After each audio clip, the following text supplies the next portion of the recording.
बात चल रही है इस समय कि कौन सही कर रहा है कौन गलत कर रहा है। मैं मानता हूं कि हम आपसे बात नहीं कर रहे, मैंने आपको अभी भी बोला कोई एक गवर्नमेंट दे दीजिए मुझे जो 5 साल की स्टेबिलिटी के साथ अगले 5 साल कर रही है, मैं उससे बात कर लूंगा। मैं तो कह रहा हूं आरजू काजमी से बात करा दीजिए मेरी। मैं नदीम साहब से जैक लगा रहा हूं कि नदीम साहब गारंटी कर दीजिए शो के अंदर, खुलकर बोल दीजिए कि आरजू Kazmi is safe for next 5 years।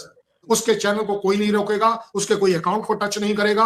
आरजू काजमी के लिए जिंदाबाद। और वो बाकी आपके आईएसपीआर नहीं, वो आईएसआई जो एक वो यूट्यूबर्स को अवार्ड देती है वो देश की देशभक्ति के लिए, भाई उसको क्यों नहीं देते? वो तो अपने देश के लिए बड़ी अच्छी क्रिटिक है, आंखें खोलकर बात कर रही है। आपने एक वो उस बंदे की बात और कर ली, वो क्या आईएसपी, वो क्या बदमाश चौधरी या कौन सा चौधरी, कोई है ना चौधरी साहब आपके यहाँ, तो वो जिस तरीके से बोल रहे थे, आपको लगता है कि वो एक एज अ कंट्री के रिप्रेजेंटेटिव की तरह बात कर रहे थे? इतनी छोटी बात कर दी, पैसा वसूल। ये कोई नचकनियों वाला डांस देखने आया हुआ है कोई जो पैसा वसूल होगा? है कोई एक्स रेटेड मूवी देखने आए हुए हैं जो पैसा वसूल होगा? मेरा ख्याल ये मेजर साहब जवाब देंगे इस बात का कि वैसी जबान से अपना नहीं अपनी कंट्री का स्टैंडर्ड गिरा दिया ये बोलकर पैसा वसूल। बाकी बोलना चाहिए था ठोक के मारेंगे, ये करेंगे वो करेंगे, पैसा वसूल। Oh my God, what a cheap statement, mentality.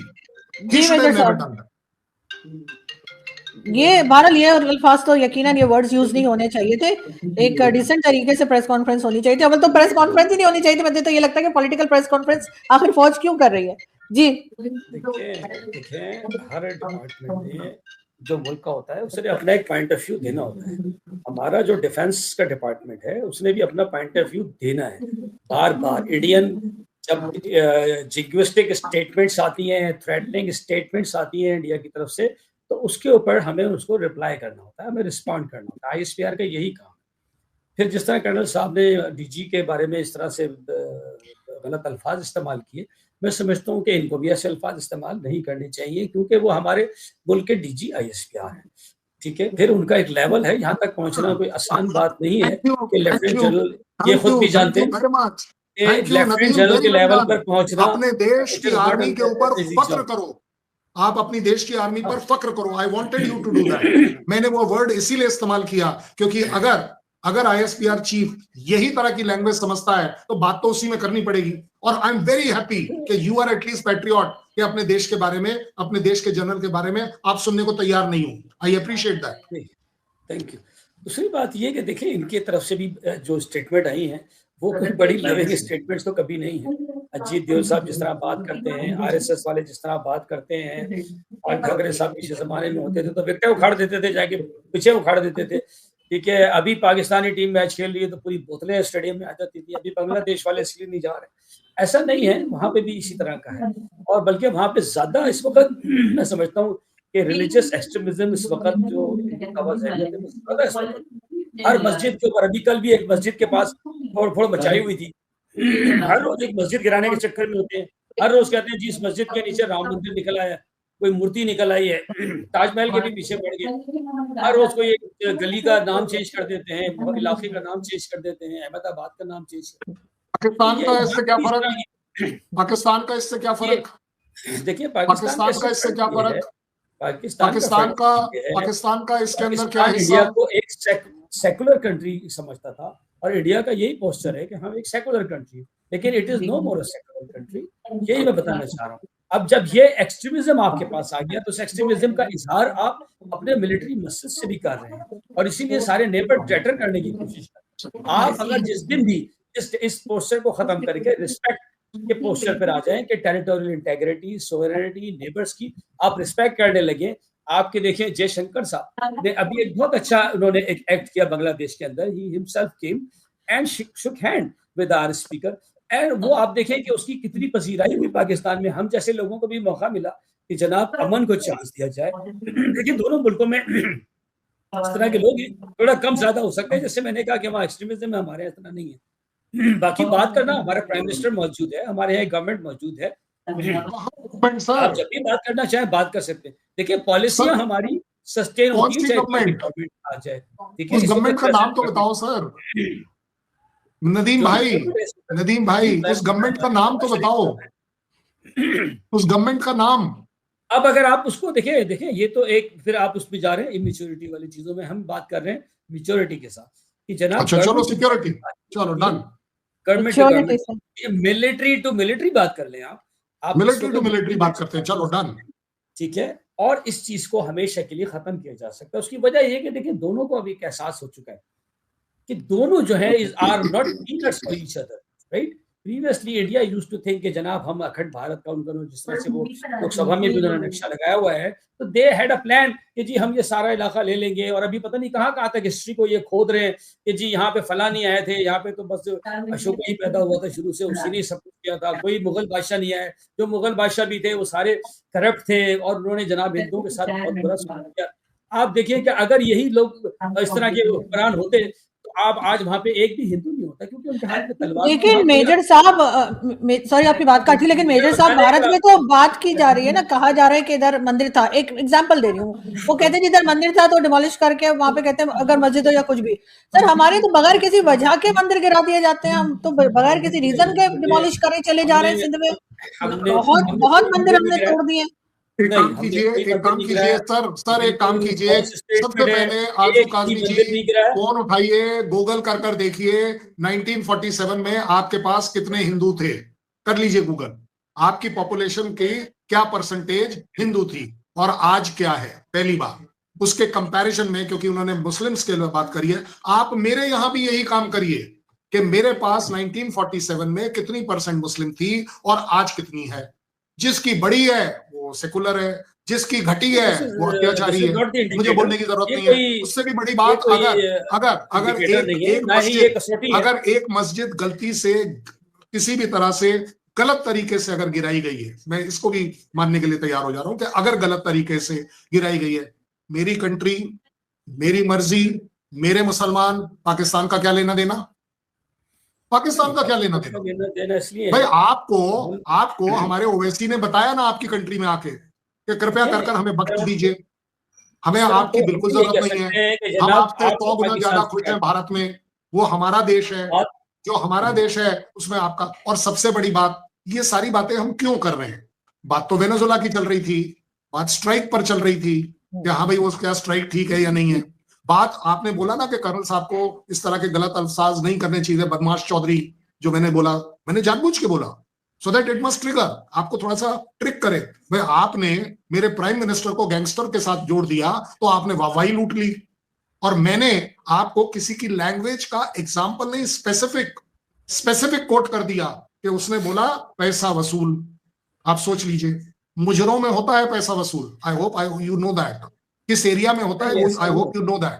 तो आप ही बताइए कर्नल साहब ने क्या गलत कर दिया आपसे, ये एक तरह से आपको रिवर्स करना पड़ा कि नहीं मैंने तो गैंगस्टर नहीं बोला। आरजू काज़मी इज सिटिंग देयर, आपने गैंगस्टर बोला, मोदी की तरह आपने बोला और गलती से बोला। नहीं, हमें मेरा ख्याल है थोड़ा सा जो है ख्याल रखना चाहिए बिल्कुल कि कोई भी जो है हमारे आर्गुमेंट में सर कोई भी हर्ट ना हो। नहीं हर्ट ना हो, नहीं है, हर्ट हो जाए कोई बुराई नहीं, but I must not mean it, मैं उसको मीन ना करूं। मैं बोल रहा हूं ना, मैंने आपको बोला ना कि मैंने बदमाश चौधरी वर्ड इसीलिए इस्तेमाल किया कि इट मस्ट ट्रिगर, कि आपके अंदर वो पिंच करे कि देखो यार हमारे आर्मी के ISPR के जनरल साहब को ऐसे कह दिया। आप मुझे एक एग्जांपल दे दीजिए जो उन्होंने कोट किया कि RSS ने आपके किस अपॉइंटमेंट को कोई नाम लेकर बोला हुआ था, आप बता दीजिए। चलिए मेरे को एक एग्जांपल दीजिए, मैं मान जाऊंगा कि आप ठीक है। और सबसे बड़ी बात, एंड ये हम अप्रिशिएट करते हैं और मतलब अपने लिए, कि हमें कोई फर्क नहीं पड़ता कि आप इस्लामिक लॉ फॉलो करें, शरिया लॉ फॉलो करें या कौन सा लॉ, आपका मतलब। हम सिर्फ एक बात कर रहे हैं कि कहीं पर भी दुनिया में किसी भी तरह का अत्याचार हो नहीं होना चाहिए, बड़ी सीधी बात है।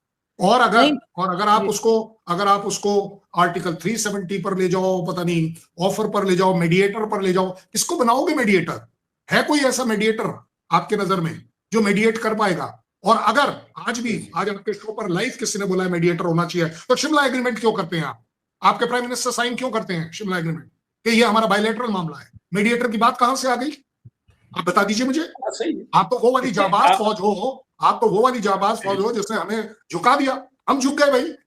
आपको मुबारक हो इसकी लड़ाई जहां आपके 13 एयरबेस उड़ जाए, आपकी कंप्लीट एयर डिफेंस उड़ जाए, आपकी PL-15 मिसाइल जो है वो एक्सपोज हो जाए, उसी की टेक्नोलॉजी को लेकर आपका तैमूर मिसगाइड होकर पता नहीं कहीं और लग जाए। मैं क्या करूं इसमें? मैंने तो इसको क्रिटिसाइज नहीं किया। अगर हम देखिए, हमने जो लर्न ये करना है कि वेनेजुएला जैसा नहीं होना चाहिए। अगर आप कह रहे हैं कि वो गलत हुआ, लेकिन आप ही कह रहे हैं कि वो गैंगस्टर्स ने किया है, ओ भाई उस गैंगस्टर के साथ तो गोदी में आप बैठे हुए हो, गप्पी पप्पियां झप्पियां तो तुसी पारे ने, मैं थोड़ी ना कर रहा हूँ। सर वो तो हमने बताइए, 20 साल पहले भी किया था सर, आप तो भूल फिर गए, भाई हमने तो अफगानिस्तान फिर में ये बताओ किया ना, था। तो अब फिर मोदी कैसे गैंगस्टर हो गया? तो मोदी असल को में कैसे आप देखिए बीच में ले आए? अच्छा, हमने लास्ट इसलिए कमेंट मेजर साहब आपका जी। जी हाँ, देखें मोदी साहब जो है उनके साथ आपने अक्सर देखा होगा कि ट्रम्प के साथ जो है वो उनके पेट पे अपना मुँह मल रहे होते थे गले मिलने के चक्कर में, और किस तरह से जनाब वो उनको झप्पियाँ पाने की कोशिश करते थे, ठीक है, वो हाइट में ज़्यादा थे, और किस तरह उनका हाथ पकड़ करके जनाब वॉशरूम की साइड भी जा रहा है तो उसका हाथ पकड़ के ले जा रहे होते थे।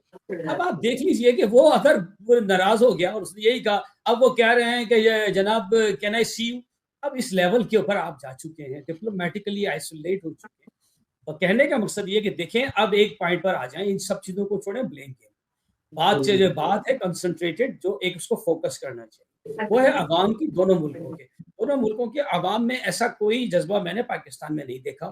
हाँ, उस वक्त जरूर उनके दरमियान एक हेटेड पैदा होती है जब वो सुनते हैं कि वहां एक मस्जिद तोड़ दी।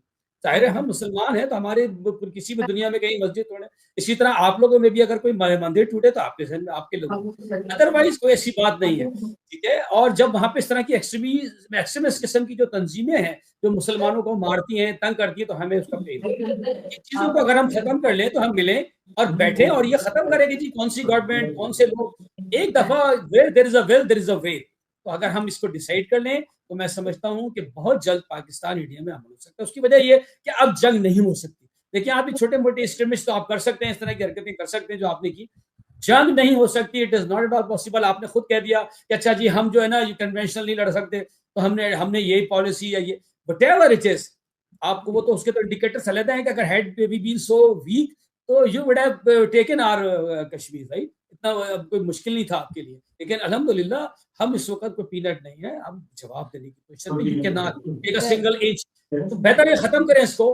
अब हम जंगों वाला दौर से निकल आ चुके हैं हम दोनों कंट्री, हमें अब बैठना चाहिए और इन मसलों को रिजॉल्व करना चाहिए कि ठीक है भाई अभी जो कुछ होना था हो गया, forget about this and forget about you, forget about this and we forget about that, और अब मिलके बात करनी चाहिए।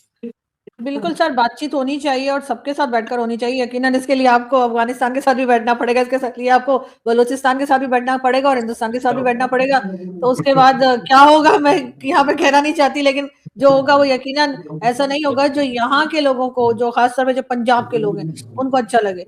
दोस्तों सबसे पहले ये समझना ज़रूरी है कि सब्र नेबर किसे कहते हैं। ये वही होते हैं जो एक दूसरे की इज्जत करे, ना कि हर बात पर ब्लेम गेम खेले। और दोस्तों आज अगर पाकिस्तान में जयशंकर साहब की तारीफ़ हो रहा है तो उसके पीछे वजह है। जयशंकर साहब बांग्लादेश गए और वहाँ पाकिस्तान के स्पीकर से हाथ मिलाए। यही बात है कि पाकिस्तान में लोगों को कहना पड़ा कि यह मैच्योर डिप्लोमेसी है। दोस्तों मेजर ने मोदी जी को गैंगस्टर से जोड़ा तो कर्नल साहब ने भी उन्हीं के भाषा में जवाब दिया, और जब उसी भाषा में जवाब मिला तो मेजर को अचानक मर्यादा याद आ गई। दोस्तों मेजर ने भारत के मंदिर और मस्जिद, हिंदू मुस्लिम पर भी बात की। लेकिन 1947 में पाकिस्तान में हिंदू कितने थे दोस्तों, और आज कितने बचे हैं?